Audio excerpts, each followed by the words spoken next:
Halo semuanya, perkenalkan nama saya Aditya Dwi Laksana.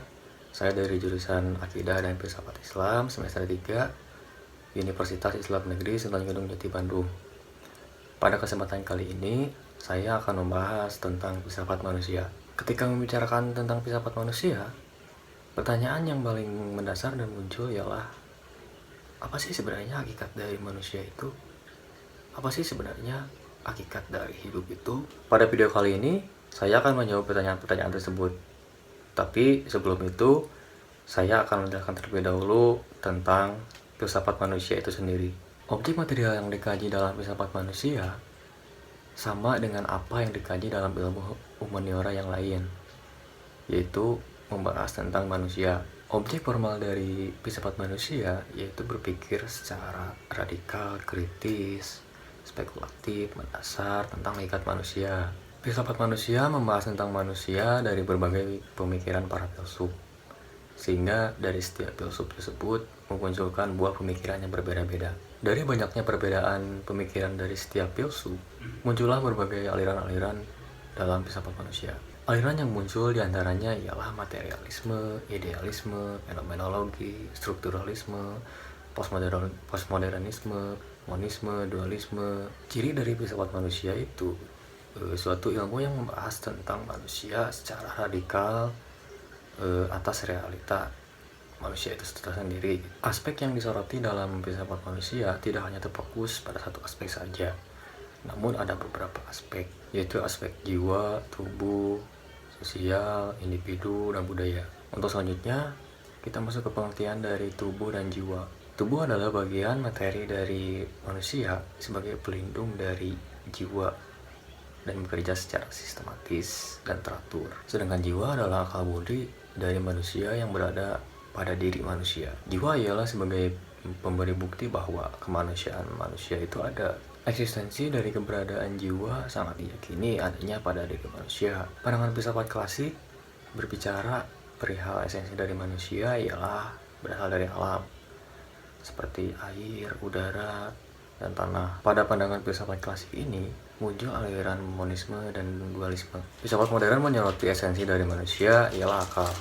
Manusia menggunakan akal untuk mendalami hakikat terdalam dari manusia. Dan filsafat kontemporer memberikan kritik terhadap masalah kemanusiaan. Ilmu pengetahuan modern melahirkan berbagai problem kemanusiaan, sehingga para filsuf kontemporer mencoba menjelaskan bahwa hakikat manusia tidak hanya akal atau rasionya saja, tetapi spiritualitas juga penting untuk dikaji eksistensinya sebagai bagian dari manusia. Menurut Nietzsche, ada 3 kehendak yang terdapat dalam diri manusia, yaitu kehendak berkuasa, kehendak bereksistensi, kehendak untuk memiliki ilmu. Kemudian ada aliran yang dipelajari dalam filsafat manusia, yaitu rasionalisme. Rasio atau akal ialah esensi dari manusia. Tokoh yang terkenalnya ialah René Descartes. Yang kedua ialah fenomenologi. Fenomenologi ialah suatu ilmu yang membicarakan tentang gejala-gejala terkait peristiwa yang terjadi di kehidupan manusia dan mampu memberikan kritik terhadap ilmu khusus yang membahas manusia secara ketat dan total. Nah, tokoh yang terkenal ialah Edmund Husserl. Yang selanjutnya ialah strukturalisme. Strukturalisme ialah suatu ilmu yang membahas tentang dasar-dasar dari konstruk yang dapat dipengaruhi struktur kehidupan manusia. Struktur dapat mempengaruhi segala bentuk elemen kehidupan manusia. Tokoh yang terkenalnya ialah Levi Strauss. Yang selanjutnya ialah materialisme. Materialisme ialah satu paham filsafat yang menganggap bahwa esensi dari manusia adalah materi atau fisik. Salah satu tokoh yang terkenal ialah Karl Marx. Yang selanjutnya ialah eksistensialisme. Eksistensialisme ialah suatu pandangan yang mengacu pada pentingnya eksistensi manusia dalam kehidupan. Istilah eksistensi hanya dapat diterapkan pada manusia atau individu konkret. Tokoh yang terkenalnya ialah seperti Nietzsche, Sartre, Kierkegaard, Heidegger. Martin Heidegger mencoba menanggapi secara kritis tentang konsep manusia.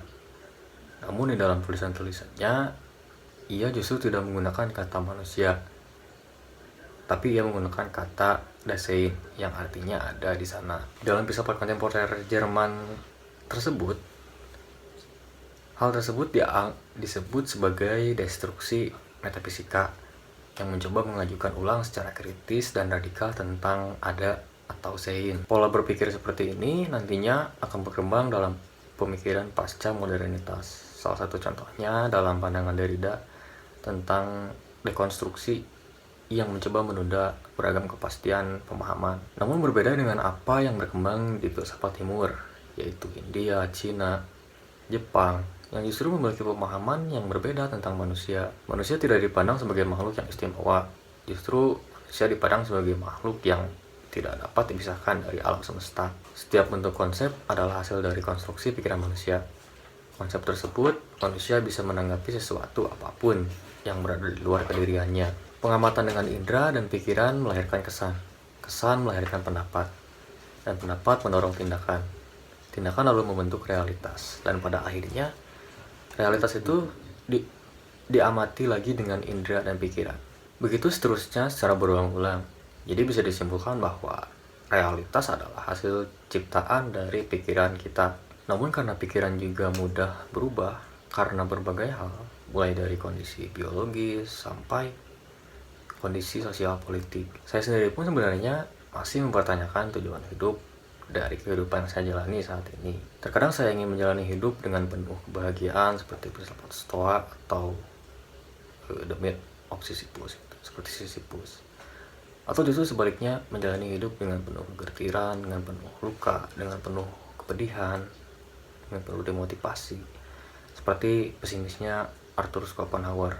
Atau justru menempuh jalan sunyi, entah menempuh jalan yang penuh dengan keindahan, dengan berpuisi. Yang jelas, saya sendiri masih mencari dan meraba jalan yang akan saya tempuh, meskipun dengan terengah-engah.